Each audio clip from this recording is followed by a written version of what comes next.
Hi, my name is Isabel. I'm 28, and apparently I adulted a bit too hard because this February I got my first marriage proposal. I obviously didn't accept it, and it was a walking red flag from beginning to end. But I want to talk about it because there might be another young woman like me with a similar experience, and I would like to tell you what I did. So, to give a bit of context on how it happened. So, in February, there was a weekend where I was asked to hold a lecture on something that I know myself around quite well, and it was unpaid, but we had sort of a reward party or something, and there was a man who works with the volunteering area that I work into. It doesn't do exactly the same thing. I had seen him once maybe, but not really. Like, we basically met for the first time there, and we were sitting next to each other for the entirety of the party, basically, of the 3 to 4 hours that the party in the evening lasted.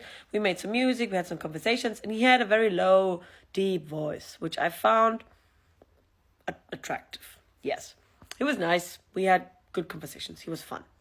Yeah, but he was much older. He is 46. I was 27 at that moment. So I was wary that of not flirting entirely. But I had just recently separated. I was feeling a bit wild, and I thought, well, for a night, what kind of damage is there? 16 years of age difference. No, more. 18 years of age difference. But it was just, for a one-time fling, I would have been okay with it. So, in the end, our colleague drove everyone home in her car, and so he and I sat side to side because we live close, and he kept talking to me on the ride, and eventually I sort of curiously asked him if he had a girlfriend because the conversation was flowing into that direction, and he sort of misinterpreted this as real interest. And so, as soon as I came home, because everybody has each other's contacts, it was impossible not to, he had my number already because of a project that I did last year. So he texted me to say that it was nice meeting me. And I said, yeah, it was nice meeting you too. And then he started texting me every day for 2 weeks. Like 4 times a day, telling me everything about his life, about his mother and his brother and his life and his apartment and his profession and anything, basically anything. And I wasn't even answering properly because it was too intimate for the kind of connection that I wanted. It was too much for the amount of time that we knew each other, and it was too often for any sort of friendly relationship. So the more time that was passing, the more critical of this I was, because I was feeling like he was imagining that we were seriously dating or something. So after about 10 days, I said, okay, what's the deal? Let's meet for coffee. I want to know what this thing is. And then on the 12th day after meeting, not even 2 weeks had passed, maybe exactly 2 weeks, I don't know, 13 days or something. So not even 2 weeks. We met for coffee in a restaurant. So we sat there and small talked 3 minutes, and then I look at his face, and this guy was nervous, shaking. And this is, again, me, 28 years old, 27 years old, and him there, 46-year-old, a professional, somebody who's been working many years, somebody who I expected to be, I don't know, confident in this kind of situations. I was surprised that I was so confident. So, after 2 minutes of just introductory, how you are, how was the week, wasn't this restaurant called a different way, didn't they decorate this differently 10 years ago, blah, blah, blah. I looked at him and I said, okay, what's the deal? What is the deal? What do you want to tell me? With his face.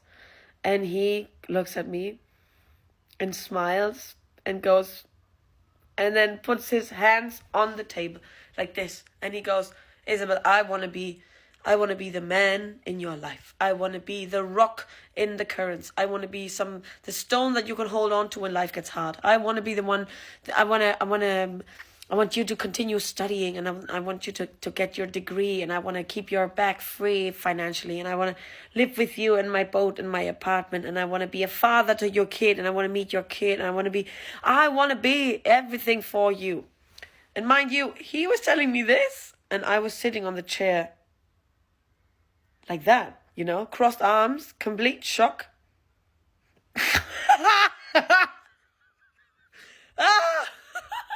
And him telling me, no, because I have never felt this way, you know?